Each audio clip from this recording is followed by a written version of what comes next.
Network Entertainment.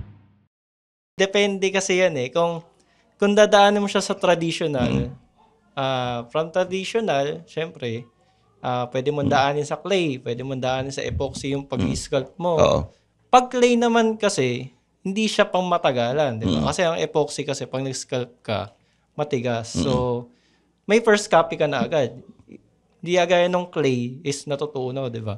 So, from there, gagawa siya ng silicone. So, isap na yun. Materials, silicone. Tapos, sunod niya yung resin, ganyan.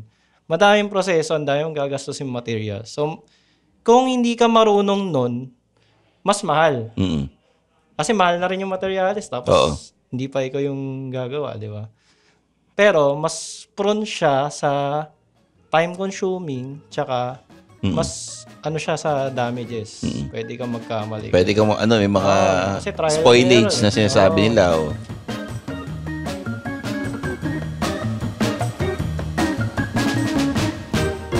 Mga Immortal, welcome to the Underpaid Podcast. I'm your host, Stanley Chi. Ito ang podcast na pro-employee para sa mga Immortal where we talk about work-related topics in a light manner na parang nagchichismisan lang tayo sa pantry.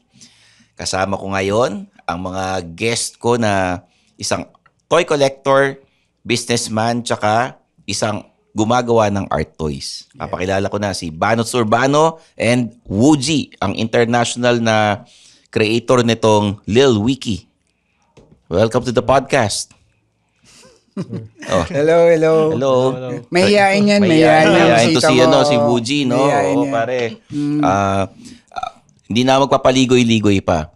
Ano yung naging dati mong trabaho bago ka nag-create ng art toys? Actually, ang trabaho ko is graphic artist ako na gumagawa kami ng website. So ako yung gumagawa ng mga email blast nila, mga design ng website. So you're a graphic designer / web designer, web developer. Yes, graphic artist. Oo. Okay. And then, paano mo na decide na i-pursue yung pagiging isang creator ng art toys? Actually, nag-umpisa kasi ako sa pagko-custom ng Gundam. Nag-scratch build ako ng Gundam way back 2009. Tapos sunod nun, may kaibigan akong may pagawaan din ng laruan. Nagpa-commiss siya ng Funko Pop. So gumagawa ako ng mga karakter na hindi pa nare-release ng Funko Pop. So minamass prod namin yun. Ayun, tini-3D print ninyo? Hindi, yun? Hand sculpt. Wala Tapos, pang 3D print. Paano nyo pinaparami yan? Isa-isa? O may molde kayo, ganyan? Gagawan namin ng sculpt muna, tapos momoldehan namin ng silicone. Tapos i-resin cast na yun. Naalala ko dati, Banots, may laruan dati si Jun sa Byton. Yung parang kayo ba yung gumagawa ng mga ganyan? Parang ganun. Yung ba yung may aso? Oo, may aso. Tapos si Sabayton na naka-shorts lang, gano'n. Ng t-shirt. So, from there, nagpo-produce sila ng resin. So, doon ako nag-start na matuto na mag-sculpt talaga, hand sculpt. So, hindi pa ako magaling mag-hand sculpt noon. More on plastic ako hindi nagamit ko So, ngayon, fast forward, meron ng mga 3D printer and then, pwede mo nang i-manipulate sa computer, i-design yun, no? Mas madali na for you. Yes, tapos kalkulado na yung time ng paggawa. Banots, pagka yung mga gantong pwede ka magpa-commission sa kanyang mga laruan, magkano inaabot? Depende sa size, tsaka kung gaano ka technical yung gagawin ng mga laruan. Pero siguro mga around 3K yung iba, no? May maliliit. So, yun, pwede. Iba pa yung iba kasi yung talent fee dun sa pag-i-sculpt, tsaka iba yung fee dun sa pag-produce. Kasi kailangan i-3D print muna nila yan sa computer bago i-print ng printer mismo, di ba? So, sila pa magde-design kung ano yung ipiprint ng 3D printer. So, iba pa yung bayad. Okay. Kaya mahal ang art toys kasi ganun. Yes. Because of the talent fee na iba yung sa pag-design, iba yung sa computer time, iba pa yung pagpintura. Pintura. Iba pa yung packaging. Minamano-mano nyo ba yung pintura? Oh, yes. Airbrush, tapos hand paint. Okay. Tapos yung packaging niya, ginagastosan nyo rin. Yes. So kung mas konti yung yung pinroduce yung laruan, mas mahal yung packaging niyan. Okay. Tumataas ba ang value ng art toy sa Pilipinas? Yung mga locally produced? May mga iilan na tumataas, lalo na yung mga one-off talaga. Like yan, sila Quick, sila Creon. May mga piece sila na yung mga unang gawa nila. Yun, mga tumataas yung ganun. Kasi ngayon, more on yung iba, vinyl na, mass prod, masyadong maraming quantity. Oo. Mga ganun. Okay. Manot sa mga ganitong art toys na local, you also have sa coffee shop mo? Meron din art toys. Pero kasi ako hindi ako more on art toys more on mga traditional toys kasi ako. Yun yung Okay. mga collection ko talaga. So, ibig sabihin, wala kang Lil Wiki na Wala, ikaw wala kang meron. ganito. Ikaw meron, ako lang, wala. ako lang yung may ganito, Wuji. Actually, yan yung una kong release sa Lil Wiki. Kasi meron yung version 1, custom na Dani siya. Ewan ko kung alam mo yung Dani. Hindi ko kilala yun Dati kasi yung art toy, meron Dani tsaka Manny. Yun yung bilog na parang basic shape lang na chibi. Mm-mm. So, that time kasi, nagpapa-custom show yung Secret Fresh ng Dani. So, parang doon ako na-inspire na gumawa ng sarili kong version. Okay. Tapos ito na yung pangalawa. Nauso yung character na may bungo palagi. All black tas may bungo. Paano ba nagsimula yun? Baka alam ninyo yung sino nagpauso ng ganyang style na laruan. Ayan. Yung Actually, design. si Oo. Quicks naman ang una sa na sumikat din. Way back 2019 siya nag-boom dito sa Oo. Boycon. So from there, maraming na-inspired na Pilipino. Marami ring natuwa na na mga nasa States. Oo. So parang nadala ni Quicks yung market dun sa US. Kumbaga si Quicks talaga nagsimula yung may bungo tas naka all black. Ganon siya talaga yun. Kumbaga Okay. bida tayo sa US. Yung mga artists. Okay. Matagal ko nang gustong tanungin yun. Hindi ko lang alam sino yung dapat kong tanungin tungkol dyan. No? And sa pag-produce ng art toys, magkano nilalabas ninyong capital?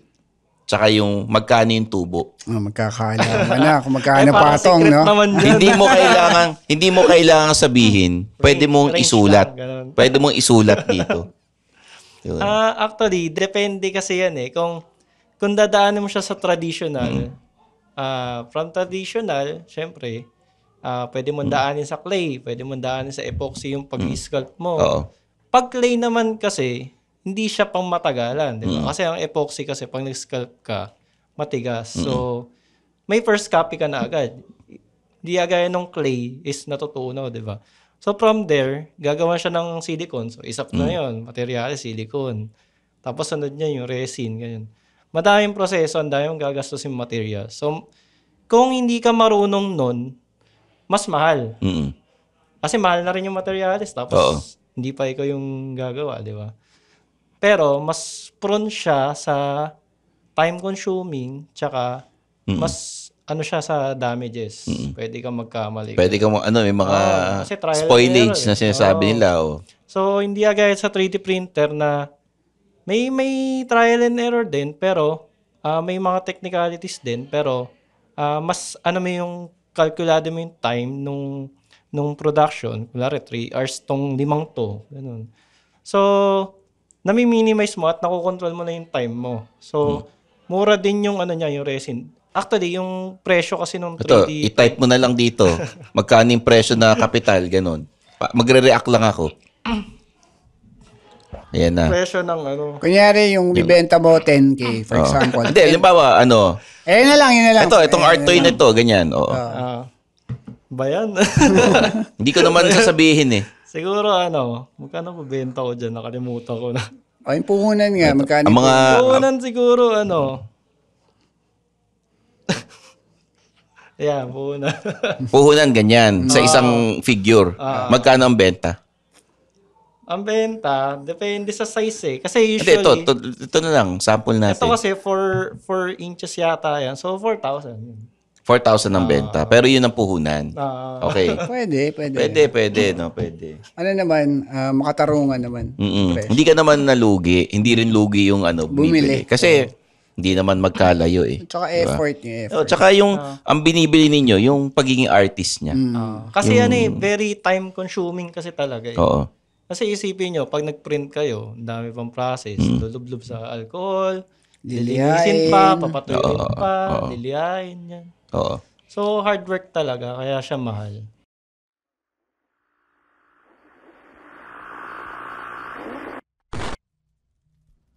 Hi there, my name is Earl, and I'm the host of Philippine Campfire Stories. After this episode that you're listening to, baka naman gusto mong mag-check ng mga horror stories sa mga folklore and urban legends na nangyayari sa Pilipinas. Mga true horror stories shared in a manner na hindi ka naman matatakot pero ma-entertain ka. Go ahead and check out Philippine Campfire Stories, and we have over 200 episodes just waiting for you.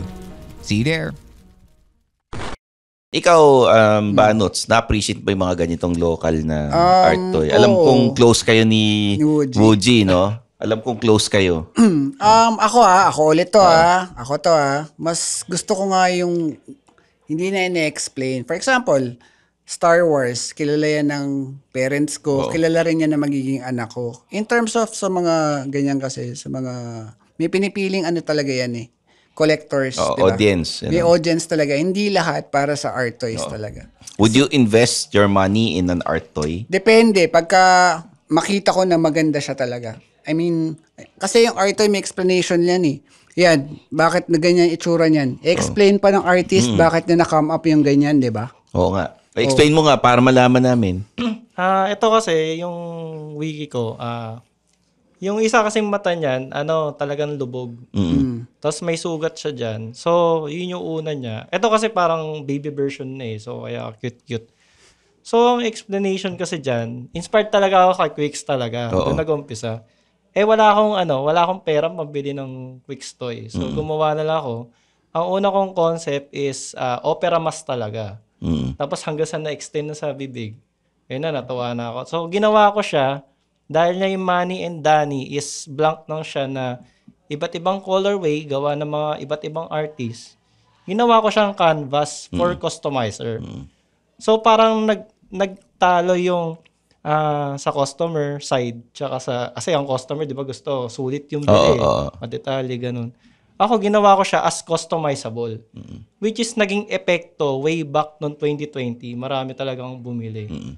Kasi nga parang nakitaan din nila ng potential. So, ang ibig sabihin kasi nung isang mata kaya nakalubog, yun lang yun. Para kung gusto nung designer na or sino customizer, magko-customize, pwede niyang paumbukin or yung isa palubogin, ganun. Pero yung meaning talaga nun, yung isa realidad, yung isa bulag. So, meron tayong Mas malalim na ibig sabihin yan. Meron tayong softness na tinatago behind the mask.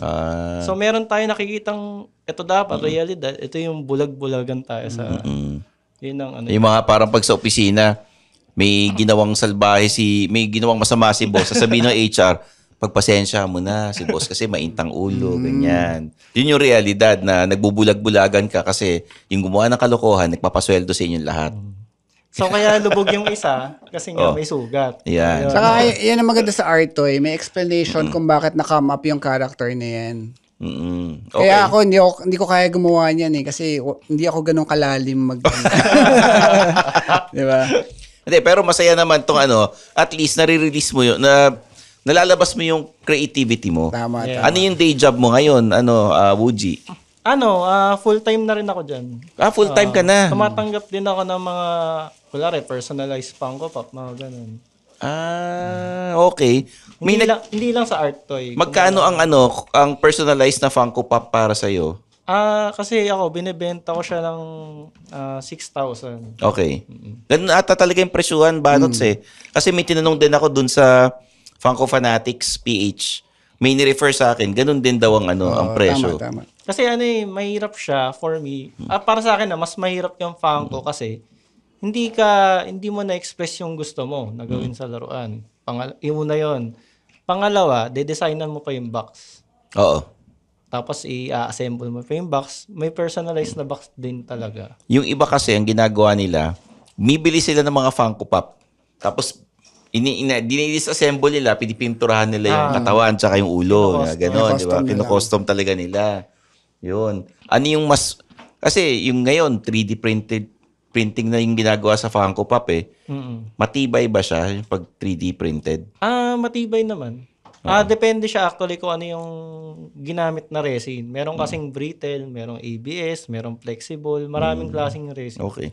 So itong paggawa mo ng art toy dahil full-time ka na rito, would you recommend this to other artists o ano? Nire-recommend ko siya. Na mag full-time? Sa ngayon, kung mag-uumpisa pa lang sila, mahirap. Mahirap. Kailangan Ako kasi 2019 ako nagpaplano niyan eh. So, nag-spike siya ng pandemic 2020. Oo. Nasabayan ko halos sila Creon, ganyan. Kaya, Oo. Tapos yung pormahan mo, yung marketing mo sa sarili mo, talagang naka-Chinese ka. yes. Naka-chongsam ka na, para kang feng shui expert. Ganun. Actually kasi, ang gusto ko kasing tema na sunod na gagawin ko, more on Chinese, feng shui talaga. Kasi wala akong nakikitang, Chinese-related na art toy. Yun ang gusto kong makita. Yung mga Chinese-related na art toy. Kasi, abangan mo na, gagawa niya. Bilang Chinese, gusto ko rin ng mga ganyang mga naka-display sa bahay ko.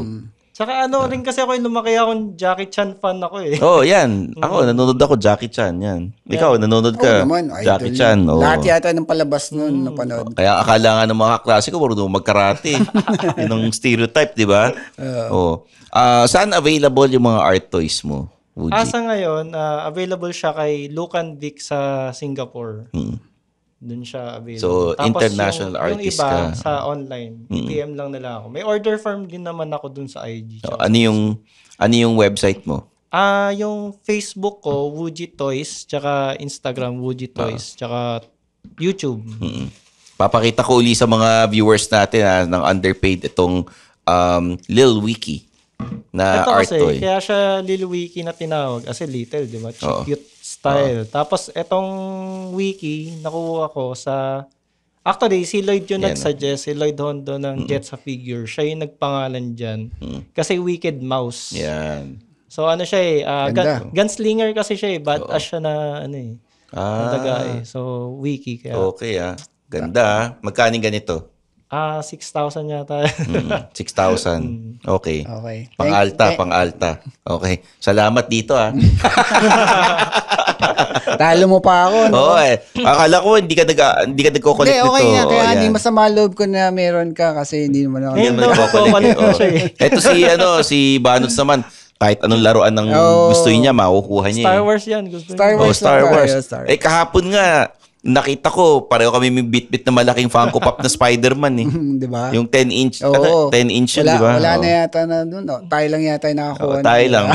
Tig-isa lang kayo nun. Hindi, marami kasi linabas nung maaga daw. Kaya yun lang inabutan natin. Yung dalawang Spider-Man na yun. Na tinago sa may lugar kung saan hindi pwedeng pumasok ang mga customer. Hindi nila madadampot. Uji, please promote your social media accounts para makapag-order sila nitong Lil Wiki at saka yung mga art toys mo. Yun nga, inaanyayahan ko kayo na supportahan nyo kami mga Filipino artists. I-search nyo lang sa Facebook at sa Instagram ay Woody Toys. Yan. Tapos sa YouTube din, nag-upload din ako minsan. Okay. Banots, yung coffee shop. Ayun, kung taga-Tandang Sora kayo or Quezon City kayo, gusto nyo mag-kape, kumain na mayroong mga toys, punta lang kayo sa Onabru Laundry and Cafe sa Tandang Sora Avenue. And follow nyo na rin yung Tito Nami na page ko sa Facebook. Okay. Subscribe to the Underpaid Podcast on all social media platforms. Ako meron din, Stanley Chi. And sana mag-subscribe din kayo sa Suplado Motors. Meron sa TikTok, Instagram, Facebook, YouTube, lahat. Kompleto. Okay. So there you have it. For Woody Bansurbano, I'm your host, Stanley Chi. This is the Underpaid Podcast. Thank you. Thank you.